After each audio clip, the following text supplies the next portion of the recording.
loves. Okay, so I want us to get really centered and intentional for this one today because there is a lot of changes coming in September. We have two eclipses, one on September the 7th and another one 2 weeks later. And eclipses tend to be when there are changes of fate. The the turns of destiny can quickly redirect us in unexpected places, but the unexpectedness takes its cues from how you've been preparing in the run up to it beforehand. Sometimes it's the medicine we need when we're not listening, and sometimes it's the quantum leaps that we need when we have been quietly paving a way at working on ourselves, even when it's challenging because we haven't yet seen a result. September can be a time when you finally feel like everything falls into place. So, one of the really big things to do at the moment is when you catch yourself say, but when is it going to start showing? When is all this work going to, reap rewards? When is the outside world going to reflect what I've quietly been plugging away at? You sit with yourself and say, you know what? It can come when it comes because I know the priority was the work I was doing on my inside self. I know that's what my soul ultimately cares about. Desire is a really funny thing because for as long as we're alive, however many goals we will reach, we will always have a new desire. And that is because that is life's way of getting us off our couch to be in the motions, in the game of life, so that we do bump up against the things that we need to change in ourselves along the way. So it's actually not so much about, and I say this all the time, it's that becoming who you came here to be, your real self. That's the ultimate manifestation. Because when all is said and done, that's what we care about the most. On a deep level, that's what we really came here with the only priority of having. And then everything else is to be witnessed and enjoyed and relished. And it helps us celebrate ourselves. It helps us celebrate life. It helps us be in awe of what humans can do on this earthly plane. Wow, we get to create, we get to imagine things out of thin air, or we get to turn ethers into physicality. Like, how cool. And we get to transform challenges and hardship and heartbreak and pain into beautiful, soft openings within us that help us access deeper parts of ourselves, that help us have these realizations. So it's all there for the good, but ultimately, the most important thing to do is be okay with doing your inner work, even if the result, quote unquote, isn't coming on the timeline that you want it to be shown to you on. There is an incredible man called Jay who used to be he mentored me in Kabbalah 4 and 5. I want to say 12 years ago at the center in London. I used to go in person to all the classes. And I bumped into him again recently and he offered me a fascia session. He is absolutely beyond talented. One session with him was more powerful than 20 with therapy, or as powerful as a plant medicine ceremony. I've done full hero's doses of mushrooms 3 times. And this one was absolutely a godsend. I will put his name and contact in the show notes if you are in London ever and want to experience him. But he said something to me so profound, which is that when you plant the tree and you're sitting around waiting to eat the fruit, in farming, you don't always eat the fruit on the first round that it fruits because you're going to judge the tree based on that first round. It's not going to taste as good. But if you taste the fruit 5 rounds in, it's going to be an accurate picture of what it is and it's going to taste way better. So it was just a really important reminder that when we pick, i.e., when we ask for our manifestation early, we miss how much bigger the reward sometimes life wants us to have, because we can only see as far out as the size of the reward that we think, because we think that sooner is better. And it got me thinking about how it's actually the discomfort of being in the unknown. We don't know how to sit and be in that in between, in that waiting where the evidence hasn't shown itself. And that's actually why we want it to come sooner. It's not because we want the soonest time. Like, there's no reason why that's better. It's just because we don't feel good. We get wriggly in the in between time because we still don't trust that we get rewarded when we do our becoming. So actually the work is to not just kind of mentally say to yourself, oh, well, it's okay, I'm okay with it coming later, but to say, it comes when it's meant to come, as long as the thing that I'm sure about is I know I'm doing the absolute most honest job of tending to myself, tending to my fears, my challenges, my thoughts, my irrational feelings, whatever's coming up. And I'm listening to what I should do with them. Like, what are the turnarounds? Why are they coming up for me? What kind of becoming or unbecoming could this be leading me to do? And if you prioritize that in your day, whenever you notice some kind of strong feeling or strong situation, some kind of charge, some kind of trigger coming up, and you know, oh, there's my next clue for my next becoming, for the next step in my cosmic curriculum, then you do get more comfortable waiting for the quote unquote evidence to show up. And this is another thing that I've been thinking about a lot recently, which is that we really try to do everything on our own. We think we are alone in our goals coming true. We think it's our manifestation list, it's my manifestation. So that means that infers that I have to kind of be the one to make it happen. But we have so much help, not only from the invisible forces, but we also have so much help from other people. We live in a society that's so fragmented that we think in a way of man as an island, but no man as an island. And I remember my personal Kabbalah teacher, Ruth Nahmias, told me in one of my first sessions with her, she said, even the most successful people in the world, like a top of a company, for example, actually, it's not really his success. His success depends on his 1,000 employees. And it's an amalgamation, and he couldn't physically do it without those people. And so the way that our society gives credit actually enforces this belief that we have to do it all on our own. But ultimately, that's why we also have trouble surrendering, because we really don't believe that everything is a group effort. Everything is a group effort from other humans. And it's also a group effort from, yes, it's my physical body doing some certain things. It's taking some actions. It's changing some thoughts. But there's also my greater soul. There's also my bigger part of me. Like, the body is just one part of all the things that are me, my consciousness. In human design, they say that the soul doesn't sit inside the body actually sits within the soul. So imagine all the other stuff that sits within the soul that's invisible. All of that is activating, but it can only get activated. It can only really work for us if we realize it's there and then start to engage with it. Hey, soul, send me messages. And then what about my ancestors? Even if I've never had a connection with them, if you're around and you want to help me, make it obvious, make it known I'm open. It's not our work to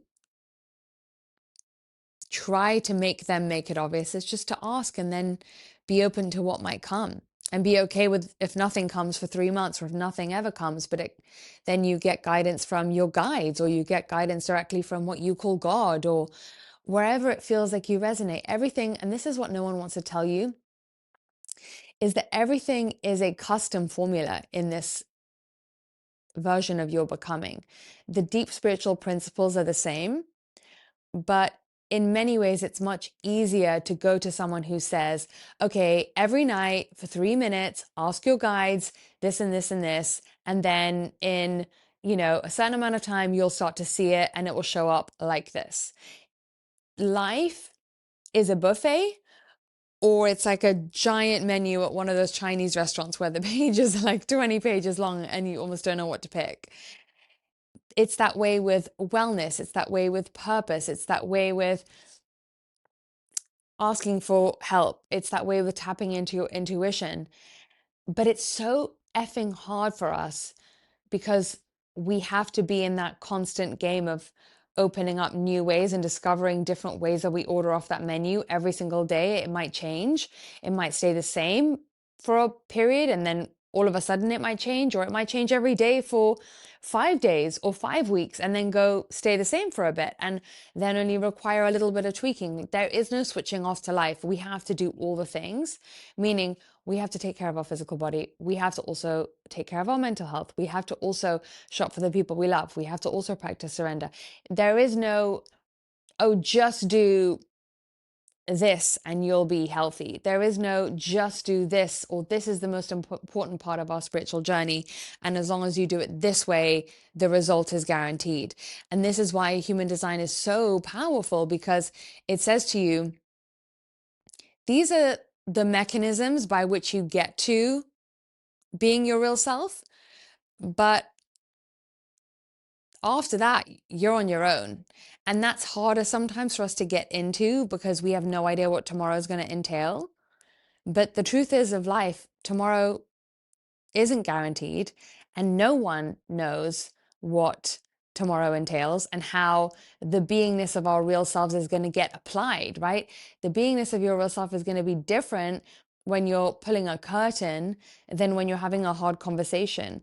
And a hard conversation today with your mom versus a hard conversation tomorrow with the barista. Who knows? And you, as much as we lean on each other for these tools and these information, and we all have our sources of wise people whose advice we seek counsel of, when the rubber meets the road, when you are at that coffee counter faced with, should I say something to the barista or not, you're on your own.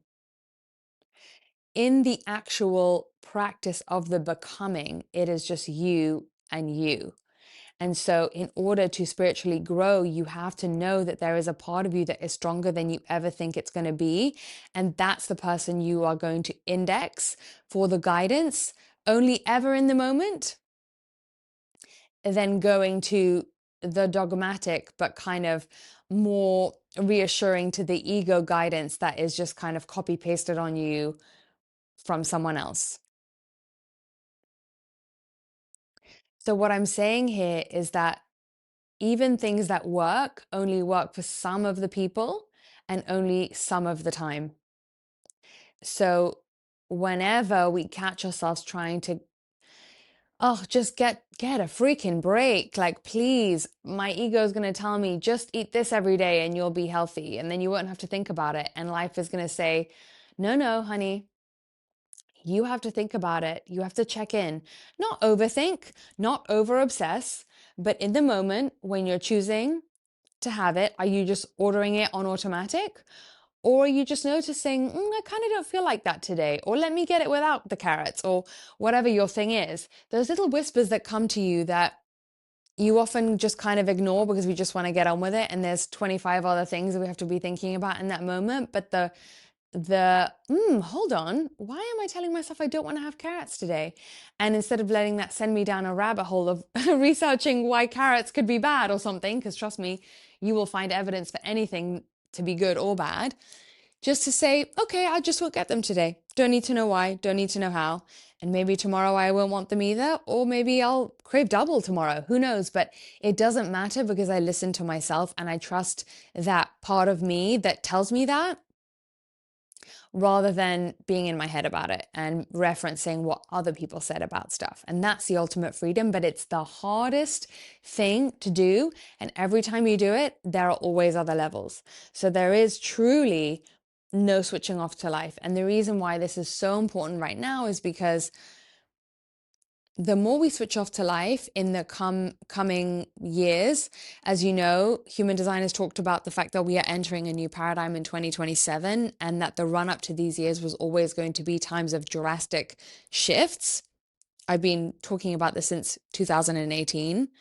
Um, if you want the sort of 2018 prediction version, there is a video on my website, My Human Design, called New Paradigm, where I talk about all of this. But also in the app, there are workshops that talk about the sort of current place we're at in the energy every month.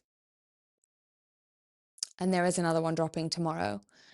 So it was always going to be like this. But the more we switch off, because life is getting really hard, the less able we're going to be able to soar in 2027 when it comes. And even now, this is already a starting process.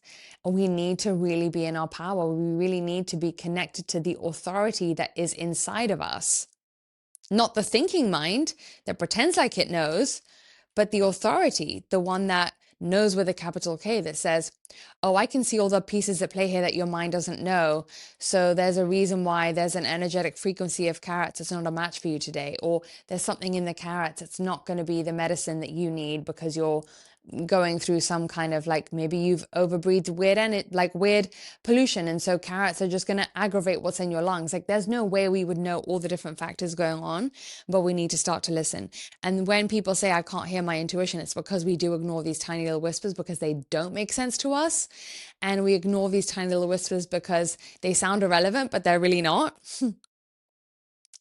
And we want to know what the whispers mean, and we have to be okay with not knowing what the whispers mean, but we just listen anyway because we've just done this enough times that, yeah, okay, the higher me always kind of knows. And it's sometimes annoying that I can't see the full sneak peek behind the curtain, but I know enough now to know that actually I'll be able to piece it together later, or it's going to redirect me in a way that I was like ended up being saved from something that I'll never really know, or I was ended up being redirected to um, the person that I was meant to meet behind the whatever. Who knows?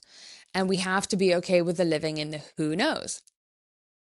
So the more we cling to our brain's need to understand everything instead of listen to these random things that we deem irrelevant or not big enough, the more we're going to kind of pull ourselves out of that real, let's say, the quantum timeline instead of the sort of more linear timeline to our becoming. And listen, we are all walking towards our becoming, but if you are truly the authority of your life on the inside, you will be able to move more quickly through the checkpoints, let's put it that way, because you're in the flow of what the little things that add up. Um, they do put you kind of steps ahead, for want of a better word. We only think steps ahead are really bold, big things, but steps ahead is like those little corners of your life again when it's just you with you. Steps ahead is, how do I look at myself in the mirror in the morning? Can I practice not looking for a flaw? Can I practice not making a pouty face? Can I practice not making a sad face? Can I practice just looking in my eyes and trying to say to myself, oh, there, I'm going to take care of you, or whatever the medicine that you need today. I'm beautiful, or I messed up, and that's okay. And I think it's so nice to try to be there for yourself in these moments. Like, being your own authority is the hardest flipping thing there is to do, because there is ultimate responsibility with that. And yet there comes ultimate power. And those things, those big words are the biggest words. Like, we are afraid of how powerful we can be. And we are also afraid of being entirely responsible for ourselves. But if we can look for the innocent reason why we sometimes would just want to listen to someone else, or we sometimes do just want to believe it's simple, it's beautiful. Life gets too hard. It's okay. We never have to be hard on ourselves and the things we get quote unquote wrong, because it's never really wrong. Our bodies are always trying to just be there for ourselves, but sometimes in these roundabout ways. And so the other medicine right now is to be there for yourself actively in the helpful way. Take time and really figure out what kind of love you need to give yourself today, is how you need to nurture yourself. Not in the obvious way, nurture yourself, but what do you need? Do you need to just speak slower? Do you just need to not listen to podcasts as much? Do you just need to duck out of a conversation a bit sooner? Do you just need to not always answer to everyone when they ask you how you are? Do you need to just not give everyone an update? Do you need to just archive some messages or leave them not read yet until the end of the day?